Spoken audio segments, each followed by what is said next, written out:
Halo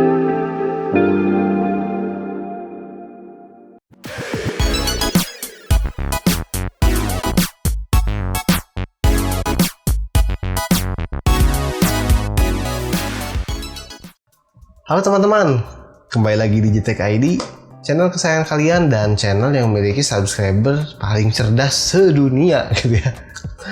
Oke, dan untuk kalian yang baru bergabung di channel JTech ID atau menemukan channel ini, jangan ragu langsung saja tekan tombol subscribe-nya agar kalian juga menjadi subscriber yang cerdas karena kalian sudah mendonasikan subscribe gratis kalian. Dan karena subscribe itu gratis, itu akan mendukung channel JTech ID agar selalu berkembang dan juga memberikan konten menarik. Dan diharapkan sih juga yang bisa bermanfaat untuk kita semua, untuk kalian semua. Ya mungkin seperti subscriber saya di sini dari Riau ya, ingin dibantu merakit sebuah PC seperti yang ada di samping kita ini ya. Jadi ini adalah PC impiannya gitu. Jadi untuk kalian juga yang mau dibantu merakit atau butuh untuk bantuan merakit ya, kalian tinggal DM aja ke Instagram ya. Kalau kesempatannya ada ya saya bantu ya. Untuk biayanya gimana bang? Ya kalian bisa tanyakan lah kepada subscriber yang sudah rakit di sini. Apakah saya pernah meminta biaya gitu ya? Kalian silahkan tanyakan saja ya. Kalau kita bantu ikhlas ya ikhlas. Kalian juga boleh juga seikhlasnya ya. Itu kembali ke kalian masing-masing. Tapi yang pasti di sini ini adalah PC rakitan subscriber yang menurut saya ini adalah PC impian buat kere-hore gitu ya. Oke bang, nggak perlu basa-basi bang, apa sih komponennya, kasih tau lah, cepet lah gitu ya, kuotanya habis gitu ya. Oke, jadi untuk komponennya yaitu saya menggunakan komponen dari Intel generasi ke-9 yaitu Core i3 9100F ya, yang mana prosesor ini sering sekali saya gunakan. Kenapa? Karena memang price to performnya paling dapet gitu ya, paling oke gitu, harganya murah, performa dan kualitasnya oke gitu. Dan di sini saya tanamkan di motherboard ASRock H310. Nah, untuk kalian nih yang mau beli Intel H310 ya untuk motherboardnya gitu, kalian jangan salah. Misalkan kalian udah beli M.2 NVMe gitu, ya kalian nggak akan bisa kepake karena di H310 ASRock ini nggak ada slot M.2 nya gitu. Kalian bisa membeli di misalkan di B365M nya gitu, bisa itu ya, ada slot M.2 nya. Nah, untuk RAM-nya di sini saya menggunakan Gale Orion di sini kecepatannya 3000 MHz dan juga kapasitasnya 16 GB ya, 2 x 8 GB ya, kecepatan 3000 MHz gitu. Meskipun terbacanya di bawahnya, tapi ya nggak apa-apa juga ya.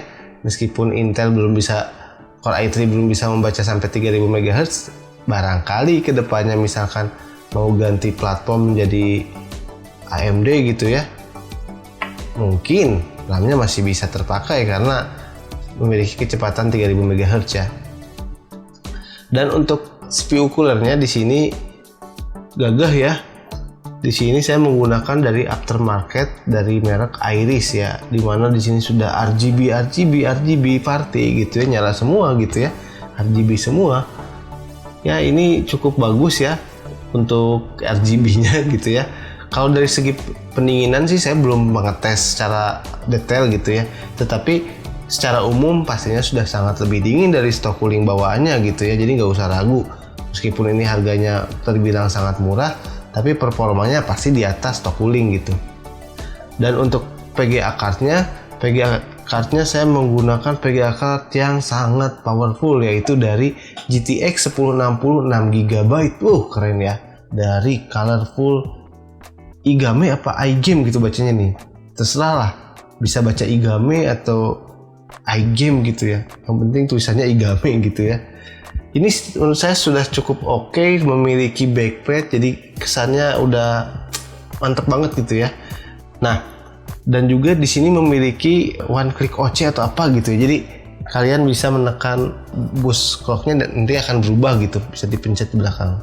Dan di sini saya mendapatkan PGA card ini dengan garansi yang masih cukup sangat panjang, jadi ya mungkin bisa dibilang untung ya, dengan dapat harga di pasaran gitu kan, dapat garansi yang sangat panjang ya, masih oke. Jadi untuk keseluruhan komponen ini saya dapatkan baru, kecuali PGA card yang second tapi masih bergaransi gitu ya.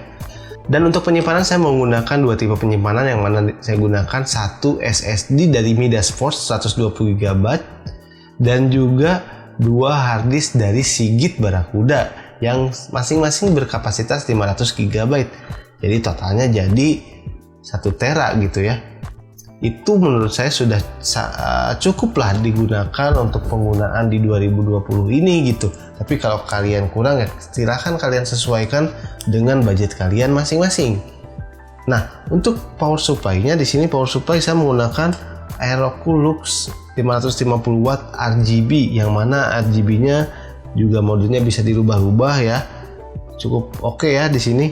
Jadi RGB semua sampai ke PSU-nya gitu, karena pengen RGB party gitu. Nah, untuk casingnya di sini saya gunakan casing dari Cube Gaming Notch gitu ya. Dimana di sini menurut saya memiliki garis LED strip yang unik dan juga memiliki celah inlet di depan ya, sehingga untuk airflow bisa menjadi lebih lancar gitu. Dan untuk fan-nya di sini saya menggunakan awalnya akan memasangkan 6 buah fan, tetapi ternyata yang bisa dipasangkan hanya 5 fan, yaitu dimana satu di bagian belakang sebagai exhaust fan-nya dan juga 2 di bagian atas sebagai exhaust fan-nya, dan juga di bagian depan ya, 2 di bagian depan, dimana salah satunya yang RGB gitu, biar memberikan buritan yang bagus di lubang intake-nya gitu, jadi kelihatannya bagus. Nah, casing ini menurut saya memiliki airflow yang baik dan juga memiliki celah kabel manajemen yang cukup luas. Jadi untuk kalian yang misalkan nggak terlalu terbiasa untuk manajemen kabel yang kompleks gitu ya, yang sempit-sempit, ini sudah sangat bagus gitu ya. Jadi dia memiliki jarak yang lebar. Nah, komponennya sudah disebutkan satu persatu. Mari kita lihat hasil tes benchmarknya yang sudah saya lakukan sebelumnya. Kita lihat dulu di video ini.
Nah, itulah hasil tes benchmark dari PC ini.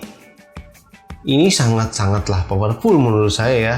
Terlebih untuk kere-hore seperti saya ya, ini jadi impian juga ya buat kita semua gitu ya, untuk membuat PC dengan budget yang bisa dibilang oke gitu ya, juga mendapatkan performa yang setimpal, dan PC ini mampu digunakan untuk streaming ya.